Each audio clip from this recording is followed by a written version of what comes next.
Muchos se quedaron con la sensación de que el presidente no solamente le habló al país, sino y fundamentalmente le habló a Evo Morales, a quien le lanzó una advertencia de las consecuencias que podrían tener, evidentemente, las movilizaciones y una posible confrontación. Esto ha tenido una serie de opiniones, repercusiones en distintos lugares del país y vamos a ver cuáles son las que han generado o las que se han generado al interior de Comunidad Ciudadana. Está con nosotros la diputada Samantha Nogales, a quien quiero darle la más cordial bienvenida y el agradecimiento por estar con nosotros. ¿Cómo ha visto el mensaje del presidente ayer, Samantha? Mauricio, ¿cómo estás? Buenas noches.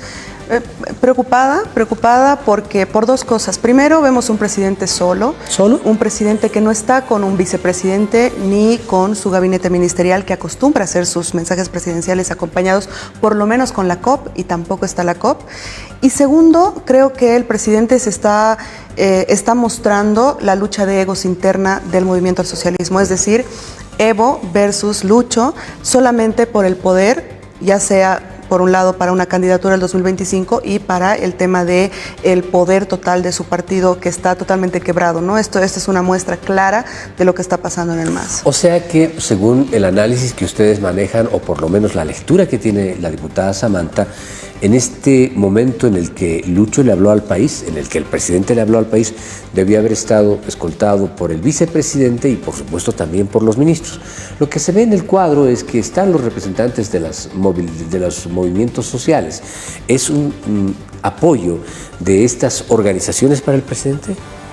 Mira, yo creo que es un apoyo más que todo político, porque le está hablando a Evo Morales, no le está hablando a Bolivia, no le está diciendo a Bolivia estas son las soluciones para el tema de la crisis de combustible, de la crisis de dólares, del tema de los incendios, no le está hablando a Bolivia, le está hablando, y lo ha dicho con nombre y apellido, Evo, ¿no? Y le muestra a la base que tiene del MAS para mostrarle al Evo la pulseta interna, ¿no? Entonces, de nuevo, este discurso, este mensaje, del presidente muestra claramente que la única intención, tanto de Luis Arce como de Evo Morales, es el poder del movimiento al socialismo y obviamente una candidatura al 2025. No ha hablado, no ha dicho una sola palabra o un solo reglón que tenga que ver con soluciones para el país, uno solo.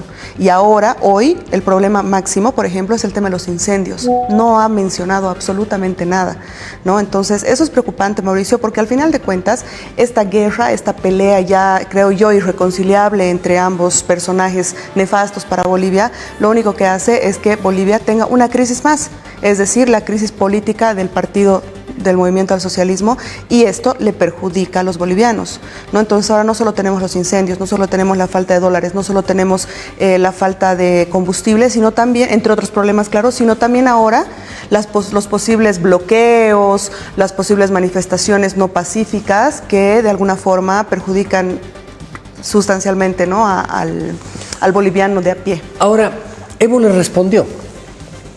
Y entre los fragmentos que Evo publicó en sus redes sociales y después dio declaraciones a algunos medios de comunicación, manifestaba que lo que está mostrando Evo es la posibilidad de pronto de renunciar, de hacerse a un lado, porque es lo que habría pasado en su momento también con Carlos Mesa. ¿Qué opina de las declaraciones de Evo Morales?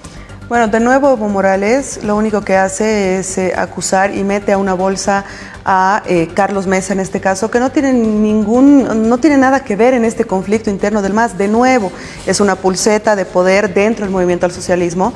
Carlos Mesa no es parte del movimiento al socialismo. Carlos Mesa es el líder de oposición que tiene la bancada mayoritaria en el Parlamento. Entonces, Evo Morales ya sabemos bien hace tiempo que está con un discurso totalmente odiador, de confrontación. No nos olvidemos el cercar las ciudades para que no entre alimento. Entonces, si se ha atrevido a decir eso para con los bolivianos, cualquier cosa que tuitee el señor Evo Morales es totalmente irrelevante. Que se ocupe de, creo yo, no sé, de solucionar los problemas dentro de su partido para que los bolivianos no salgan perjudicados, porque de nuevo Evo Morales es el presidente del MAS y PSP, Luis Arce es el presidente del país, por lo tanto deberían deberían, ¿no? Si hubiera una pizca de conciencia, una pizca de interés nacional, de verdad, deberían dejar un poco los egos de lado e intentar avanzar por el país, pero no existe eso, Mauricio, ¿no? Entonces, esto es netamente por una candidatura al 2025 y cero soluciones para el país, ni del MAS ni del gobierno. Ahora, claro, el tema de fondo, como usted manifiesta, es la candidatura del 2025. Hace algunos minutos conversábamos con un abogado constitucionalista que ha sido medianamente, absolutamente claro, mejor dicho, en la explicación que ha brindado desde una lectura constitucional.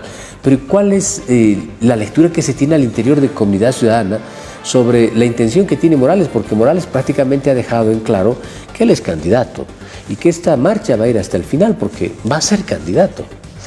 Evo Morales no puede ser candidato, Evo Morales está deshabilitado, no existe la reelección. El 21 de febrero del 2016 ha sido claro y contundente, no existe la posibilidad de que Evo Morales sea reelecto ahora otra vez. No solo el referéndum del 2016, que es totalmente vinculante, sino también los informes de la Corte Interamericana que ha especificado que no existe el derecho humano a ser reelecto. Entonces, Evo Morales, de una vez que pise la tierra, no puede ser habilitado, y si es habilitado, eso sería grave porque es el Tribunal Constitucional quien lo habilitaría, y si el Tribunal Constitucional se desdice y lo habilita, sería muy complicado para el país. Y hay que entender también que seguramente en las filas del MAS, seguramente hay nuevos liderazgos como en las otras fuerzas políticas. Entonces yo creo que hay que apoyar a una generación nueva de liderazgos, y también hay que apoyar a aquellos políticos que tienen la experiencia, que sí pueden ser habilitados para el 2025, y dejar las pulsetas internas, políticas, peleas para avanzar por Bolivia. El MAS hemos visto que no es una solución para el país, porque lo hemos visto con Evo Morales durante 14 años y ahora con un Luis Arce que da un mensaje presidencial dirigido a una sola persona del país, y eso nos muestra de que el MAS no es la opción. No va el 2025, se tiene que ir el 2025, y una nueva alternativa tiene que sacar a Bolivia de esta crisis tan terrible y preocuparse de verdad por quienes importan, que son los bolivianos de a pie. Una nueva alternativa. Tienen que emerger líderes nuevos. Esto quiere decir que al interior de Comunidad Ciudadana también se está revisando aquello, en sentido de que Mesa podría no ser el candidato. Mira, no tenemos aún una reunión ya formal y oficial de que Carlos sería o no candidato. Nosotros obviamente apoyaríamos al 100% esa candidatura porque consideramos que es un perfil muy importante para el país y que tiene una propuesta sin lugar a dudas, con soluciones para Bolivia, y eso lo hemos visto en los planes de gobierno del 2019 y 2020. También sabemos que dentro de las filas de Comunidad Ciudadana, Carlos se ha encargado de fomentar liderazgo a varios líderes emergentes, digamos, dentro de nuestra alianza política, y te podría nombrar, incluso me atrevería, está Rodrigo Paz, Luis Anaya, Andrea Barrientos, que han logrado tener un liderazgo nacional importante, que si bien no me atrevería a decir que ellos deberían ser los candidatos, yo creo que se podría hacer una interesante fórmula junto a Carlos, que tiene la experiencia, y los emergentes que tienen ese aporte nuevo, poder hacer una alternativa muy interesante al país. Y además algo importante, Mauricio, es que creo yo Comunidad Ciudadana que ha mantenido un perfil extremadamente responsable con el país, ¿no? La tibieza no necesariamente tiene que ver con irresponsabilidad, sino todo lo contrario.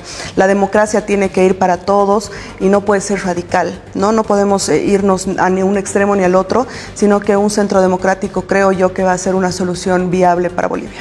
Ahora, ¿qué hacer con toda esta conflictividad que actualmente se tiene en Bolivia, con todo lo que va o podría acontecer con la movilización que comienza mañana de Caracollo hasta la ciudad de La Paz, con los bloqueos que ya se han instalado en el departamento de La Paz y que evidentemente, según entendido en materia legal, también estarían al margen de la ley, porque ya existen algunas acciones que se han desarrollado y que han dejado en claro que bloquear en el país no está permitido? ¿Qué debe hacer el gobierno? Bueno, existe una acción constitucional que evidentemente prohíbe ese tipo de bloqueos, porque son un perjuicio total para el país, y el gobierno, hoy tengo entendido que hubo un pequeño intento de bloqueo en el Alto, y el gobierno a través del Ministerio de Estimo de Gobierno ha neutralizado ese paro, así que esperemos que el gobierno actúe como tiene que actuar. Bolivia tiene que seguir funcionando, no por rencillas entre Evo Morales y Luis Arce Bolivia va a dejar de funcionar. La gente tiene que trabajar, todo ha subido, por lo tanto tiene que trabajar más para tener plata, para poder comprar lo de su casa, y eso se hace trabajando todos los días. Y y estoy hablando porque además en Bolivia, recordemos que más del 80% es empleo informal. Por lo tanto, tienen que levantarse súper temprano, llegar a su fuente de trabajo, los comerciantes, los ambulantes, y si esto pasa, nadie puede llegar a su trabajo y ese es el primer perjuicio, ¿no? Y inclusive los niños que van al colegio, o sea, es un perjuicio general y el gobierno lo que tiene que hacer es actuar de acuerdo a la norma, de acuerdo a esta acción constitucional, por ejemplo. Estos sectores movilizados están pidiendo la renuncia del presidente. Se habla del acortamiento de mandato. ¿Qué dicen ustedes como Comunidad Ciudadana? Mira, yo creo que ningún tipo de acortamiento de mandato es una cuestión constitucional. Nosotros nos apegamos 100% a la Constitución. Nos guste o no nos guste el presidente, particularmente no nos gusta el presidente, no está haciendo un buen trabajo, pero nos guste o no, es el presidente electo del 2020 al 2025. Bueno, le agradezco mucho, diputada, por haber participado de este espacio y por darnos de alguna forma también a conocer todo lo que se está mirando, haciendo y todo lo que se tiene en cuanto a un análisis del país por parte de Comunidad Ciudadana. Samantha Nogales estuvo con nosotros, muy gentil. Gracias, Mauricio, buenas noches.